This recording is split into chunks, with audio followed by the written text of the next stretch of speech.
அனைவருக்கும் வணக்கம். இது வந்து 60வது வீடியோ. அதே மாதிரி இது வந்து ஒரு கட்டோரி பிளவுஸினுடைய மார்க்கிங் கட்டிங் வந்து இதுல ரொம்ப தெளிவா சொல்லிக் கொடுக்கணும் அப்படிங்கிறதுக்கோசரம் இதை ஒரு 7 பிரிவா பிரிச்சு தான் பண்ணியிருக்கிறோம். அதுல வந்து பாத்தீங்கன்னா உங்களுக்கு 58வது வீடியோல இருந்து 64வது வீடியோ வரைக்கும் இதுல இருக்கு. அதனால இந்த பகுதி மட்டும் நீங்க பாத்தீங்கன்னா கட்டோரி பிளவுஸ்ல இருக்கிற அத்தனை சந்தேகங்களும் இதுல தீந்துரும். அதே மாதிரி இந்த பகுதியில என்ன இப்ப இந்த பகுதியில என்ன சொல்லி கொடுத்துருக்காங்க அப்படின்னா, அதுல உங்களுக்கு ஃப்ரண்ட்ல வந்து அந்த கிராஸ் கட்டிங் போடும்போது கப் சைஸுக்கு தகுந்த மாதிரி அந்த டாட் வந்து எப்படிலாம் மாற்றங்கள் செய்யணும் அப்படிங்கிறது நிறைய நுணுக்கங்கள் இதுல சொல்லியிருப்பாங்க. அதே மாதிரி அந்த 3 பகுதி இணைக்கும் போது யோக்கு வந்து அதாவது கிராஸ் பட்டி அந்த கிராஸ் பட்டி வந்து எப்படி மார்க் பண்ணணும், அது எந்த மாதிரி அமைப்புக்கெல்லாம் மாத்தணும் அப்படிங்கிற நிறைய விளக்கங்கள், அதாவது ஒரு உடல் அமைப்பு இருக்கிறவங்களுக்கு மட்டும் இதை சொல்லியிருக்க மாட்டாங்க. ஒவ்வொரு மாதிரியும் இருக்கிற உடல் அமைப்புக்கு தகுந்த மாதிரி அந்த பட்டியை வந்து எப்படி ஏற்ற இறக்கங்கள் மாற்றணும், அந்த இணைக்கும் போது அது என்னென்ன செஞ்சு அது இணைக்கணும் அப்படிங்கிற சில விஷயங்களும் அந்த பட்டியை பத்தி அந்த கிராஸ் பட்டியை பத்தி சொல்லி கொடுத்துருப்பாங்க. அது இல்லாம இதுல உங்களுக்கு கட்டிங் இதெல்லாம் கிட்டத்தட்ட பாத்தீங்கன்னா உங்களுக்கு இதுல கட்டிங் எல்லாமே முடிஞ்சிடும். இருந்தாலும் அந்த வகுப்புல கலந்துகிட்டவங்க அவங்க இது எல்லாமே சொல்லி முடிச்சதுக்கு அப்புறமா அவங்களுக்கு இதுல இது அவங்க சொல்லி கொடுத்ததுலயும் சில சந்தேகங்கள் ஏற்பட்டிருக்கும். அதை பத்தியும் ஒரு சில கொஸ்டின்ஸுக்கு வந்து இவங்க இதுல பதில் கொடுத்திருப்பாங்க. அடுத்தடுத்த வீடியோவும் பாத்தீங்கன்னா நீங்க கேட்க நினைச்ச கேள்விக்கான பதிலும் அதுல கிடைக்கும். அதனால இந்த வீடியோ வரைக்கும் பார்த்துட்டு அதுக்கு அடுத்தது உங்களுக்கு அந்த கொஸ்டினுக்கு உண்டான இது பாருங்க. உங்களுக்கு மார்க்கிங் பண்றதையுமே அவங்க செஞ்சு காட்டுவாங்க. அதே மாதிரி கட்டிங் இருந்துச்சுனாலும் அந்த கட்டிங் ஃபுல் விளக்கம் மறுபடியும் சொல்லி கொடுத்துருப்பாங்க. அதனால தொடர்ச்சியா வீடியோ பாருங்க. வாங்க வீடியோக்குள்ள போகலாம்.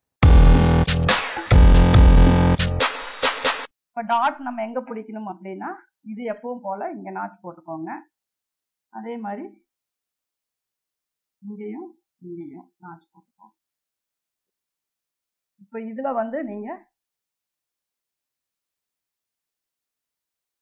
இந்த மிட் பாயிண்ட் மட்டும் கொஞ்சம் கரெக்ட் பண்ணிக்கோங்க.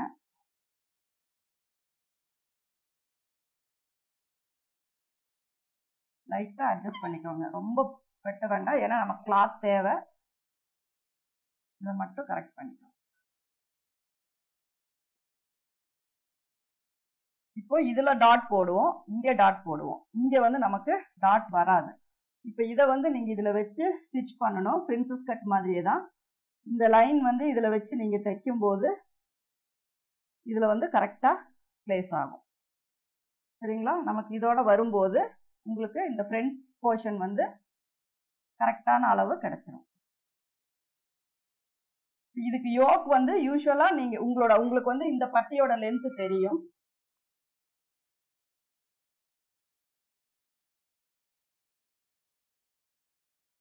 இந்த பேக்னுடைய லென்த் தெரியும், அதை வச்சுக்கலாம். சைடு வந்து 2.5 இன்ச் கொடுத்துருக்கீங்க, அதே அளவு வச்சு நம்ம யோக் வந்து கட் பண்ணிக்கலாம்.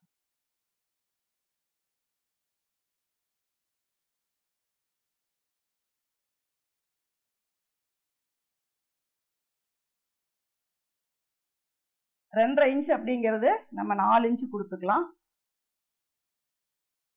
பட்டிக்கு என்ன பண்றீங்க அப்படின்னா, இங்க 3/4 இன்ச் விட்டுட்டு இதுல இருக்கிறதே கொடுத்துக்கோங்க, 9.25 இன்ச்சு. இல்ல இதே அளவு நீங்க கொடுத்தாலும் தப்பு இல்ல, அதே மாதிரி கொடுத்துக்கோங்க. ஃப்ரண்ட் போர்ஷன் வந்து சைட்ல வைக்கிறத விட ஒரு 1/2 இன்ச் வந்து நீங்க கம்மி பண்ணிக்கோங்க. இப்போ இதுல வந்து 2.5 வைக்கிறோம், இங்க வந்து 4 வைக்கிறோம். ஓகேங்களா? இங்க வந்து 3.5 வச்சுக்கோங்க. இதுக்கு லைட்டா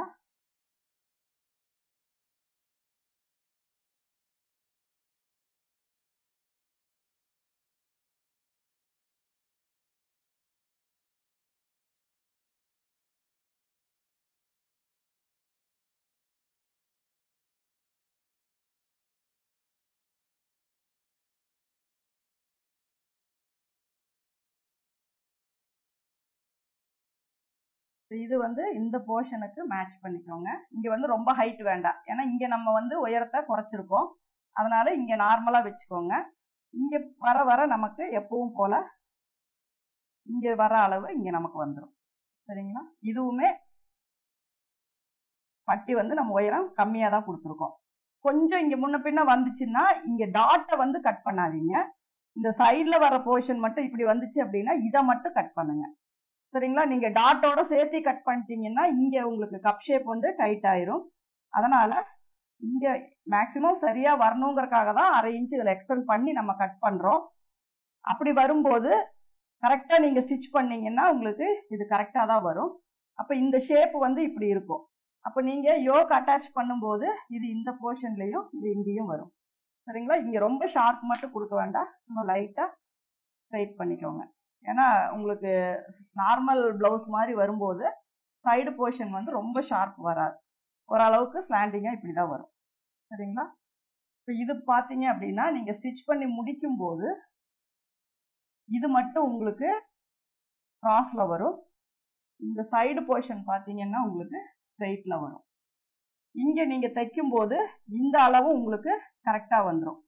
அதே மாதிரி இந்த போர்ஷன் வந்து இந்த அளவு தான் வைக்கணுமா அப்படிங்கறது உங்களுக்கு டவுட் வரும். அதுக்கு தான் சொல்றேன், இந்த ஷேப் உங்களுக்கு கரெக்டா வரணும்னா இந்த போர்ஷன் வந்து ரொம்ப முக்கியம். அப்போ இது வந்து கழுத்து ரொம்ப மேல இருந்துச்சு அப்படின்னா ஒரு 1 இன்ச் மட்டும் கொடுத்து இந்த ஷேப் கொடுங்க. ரொம்ப டீப்பா இருந்துச்சு அப்படின்னா இங்க வந்து நீங்க இந்த சீம் அலவன்ஸோட சேர்த்து 5.5 இன்ச் கொடுங்க. அப்படி நீங்க கொடுக்கும் போதுதான் இந்த போர்ஷன் வந்து உங்களுக்கு கரெக்டா இருக்கும், ஃபிட்டிங் வந்து கரெக்டா இருக்கும். ஆர்ம் ஹோல் டீப் ரொம்ப வெட்டிட்டீங்க அப்படின்னா ஸ்லீவ் அட்டாச் பண்ணும்போது உங்களால மேட்ச் பண்ண முடியாது, ஃப்ரண்ட் போர்ஷன் ரொம்ப இழுத்துட்டே போகும். அதனால இதையும் நீங்க கவனமா பாத்துக்கோங்க. கேமரா ஆன் பண்ணி விடுங்க. ஏங்க கேமரா ஆன் பண்ணி.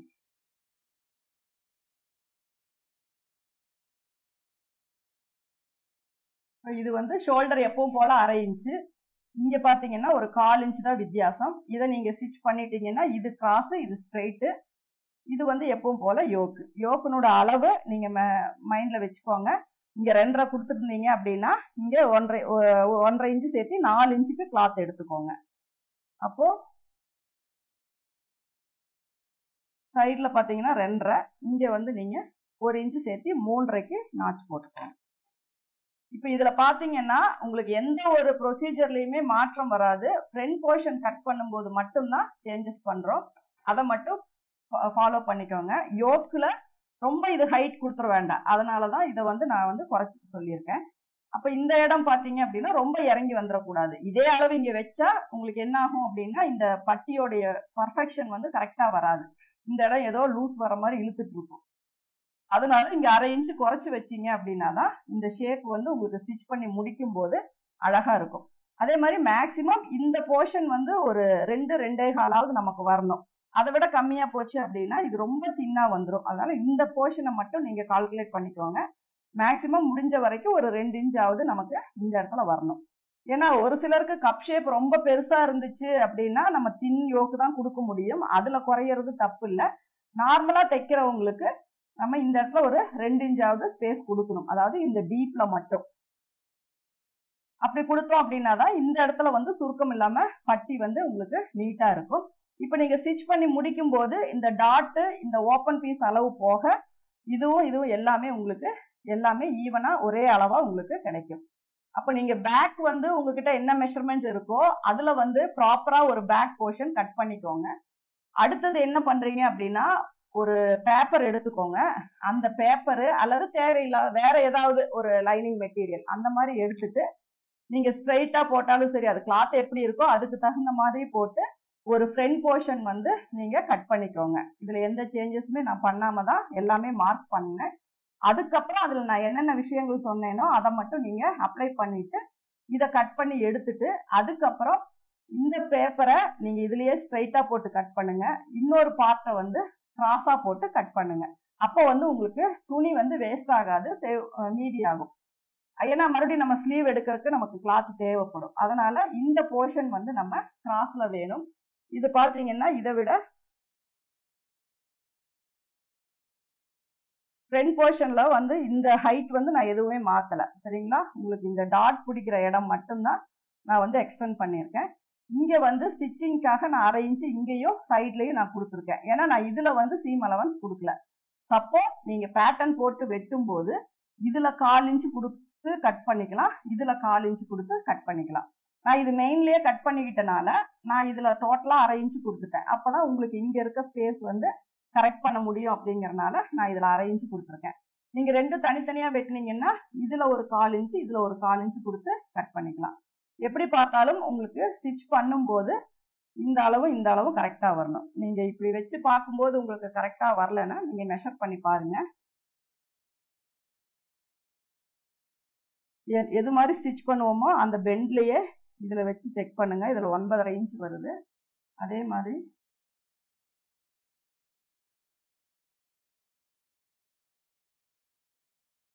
இதுல ஒரு 9 வருது. ஆனா உங்களுக்கு தைக்கும் போது வித்தியாசம் வரும். அப்ப நீங்க இதுல எக்ஸஸா இருக்கிறத கட் பண்ணிக்கலாம். ஆனா டாட் கட் பண்ணக்கூடாது. டாட்டுக்கு சைட்ல இருக்கிறத மட்டும் கட் பண்ணணும். ஏன்னா ஒவ்வொரு மெட்டீரியலுக்கு தகுந்த மாதிரி மாறும். இதையே நம்ம இதுல வச்சு பார்க்கும்போது கரெக்டா வருது. ஆனா மெஷர் பண்ணும்போது நம்ம எப்படி இதுல ஸ்டிச் பண்றோமோ அது மாதிரி தான் வரும். அதனால அது எப்படி வருதோ அது மாதிரி வச்சுக்கோங்க. ஆனா சீம் அலவன்ஸ் மட்டும் மறக்காம ஆட் பண்ணிக்கோங்க. ஏன்னா நம்ம கிராஸ் போடும்போது சீம் அலவன்ஸை மறந்து போட்டுட்டீங்க அப்படின்னா உங்களுக்கு வந்து கப் ஷேப் வந்து ரொம்ப டைட் ஆயிரும். நமக்கு அது தேவையான லூஸ் வந்து கொடுக்க முடியாம போயிடும். அதனால முடிஞ்ச வரைக்கும் இந்த மெயினா ஒரு டிப்ஸ் நம்ம எழுதுறோம் ஃபாலோ பண்றோம் அப்படின்னா நார்மலா தைக்கிற பிளவுஸை விட இதுல என்ன நம்ம சேஞ்ச் பண்றோமோ அதை வந்து மெயினா நோட் பண்ணிக்கோங்க. அப்பதான் உங்களுக்கு வந்து நீங்க ஃபுல் தியரியா எழுதலைன்னா கூட ஒண்ணுல இருந்து ஒரு பிளவுஸுக்கு என்ன வித்தியாசம் அப்படிங்கிறது. இப்ப பேசிக் பிளவுஸ் தான் எல்லாத்துக்குமே பொதுவான ஒரு பிளவுஸ்.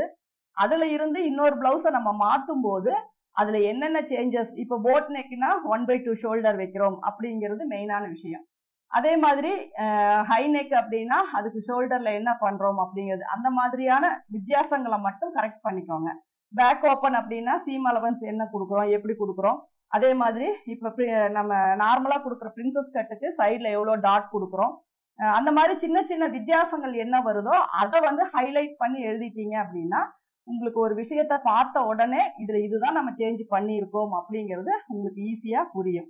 இப்போ கட்டோரி பிளவுஸ் அப்படிங்கிறது நார்மலா நம்ம போடுற அதே பிளவுஸ் தான். அதை ரெண்டா பிரிச்சு ஒன்னு வந்து ஸ்ட்ரெயிட்டா ஒன்னு வந்து கிராஸா போடுறோம். அந்த கிராஸா போடுறதுக்காக சின்ன சின்ன சீம் அலவன்ஸ் வந்து நம்ம சேர்த்துறோம். ஈஸ்ட் அலவன்ஸ் அப்படிங்கிறது ஆல்ரெடி நம்ம சேர்த்தனதுதான். மறுபடியும் எந்த இடத்துலயுமே அதை நம்ம சேர்த்த தேவையில்லை.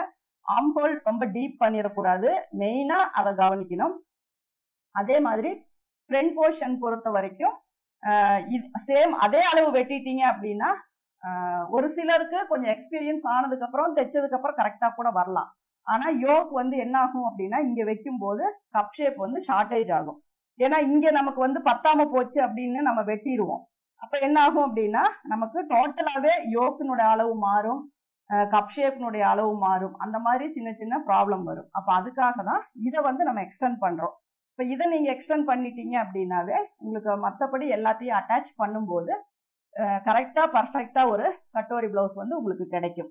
நெக்கினுடைய இதை மட்டும் மார்க் பண்ணிக்கோங்க. இது வந்து உங்களுக்கு போட்டு பார்த்தீங்கன்னாலுமே தெரியும், நல்லா ஒரு ஃபிட்டிங் வந்து உங்களுக்கு கிடைக்கும். என்ன மெயினா வர்றது ரீசன் என்னன்னு சொல்லிட்டேன். ஏன்னா நமக்கு ஃப்ரண்ட் போர்ஷன் வந்து ஒரு சிலருக்கு கிராஸ் கட்டிங் பிளவுஸ் வந்து செட் ஆகாது. எப்படி போட்டாலும் இப்படி இழுத்துட்டு வர மாதிரி ஆயிரும். அப்படி இல்லாம நார்மல் பிளவுஸுடைய லுக் வந்து ஃப்ரண்ட் போர்ஷனுக்கும் கப் ஷேப்புக்கு ஃபிட்டிங்காக கிராஸும் போடும்போது உங்களுக்கு பார்க்கறதுக்கு நல்லா நீட்டா இருக்கும். இந்த மாதிரி நிறைய பேர் பிளவுஸ் போடவும் செய்யறாங்க. நீங்களும் அதே மாதிரி ஒன்று ஸ்டிச் பண்ணி போட்டு பார்த்தீங்க அப்படின்னா தான் உங்களுக்கு ஒரு பிளவுஸ்ல இருந்து இன்னொரு பிளவுஸுக்கு என்ன டிஃபரன்ஸ். ஏன்னா இப்ப எத்தனை பிளவுஸ் நம்ம கத்து கொடுத்தாலும் அதுல இருக்கிற எல்லா டைப் பிளவுஸுமே நீங்க ஒவ்வொன்று தைச்சு போட்டீங்க அப்படின்னா தான் உங்களுக்கு வந்து அந்த ஃபிட்டிங் என்ன இருக்கு, அதுல என்னென்ன வித்தியாசம் இருக்கு, இதை எப்படி நம்ம மற்றவங்களுக்கு எப்படி நம்ம அதை வந்து ஃபாலோ பண்ணும் அப்படிங்கிறது எல்லாமே உங்களுக்கு தெரியும். உங்களுக்கு போட்டு பார்க்கும் போதுதான் எந்த இடத்துல சுருக்கம் வருது, எதனால அது மிஸ்டேக் வருது அப்படிங்கிறது எல்லாமே உங்களால ஒரு அனலைஸ் பண்ண முடியும். அப்ப அடுத்தவங்களுக்கு நம்ம தைச்சு கொடுக்கும் போதும் அது வந்து அவங்களுக்கு பர்ஃபெக்டா இருக்கும்.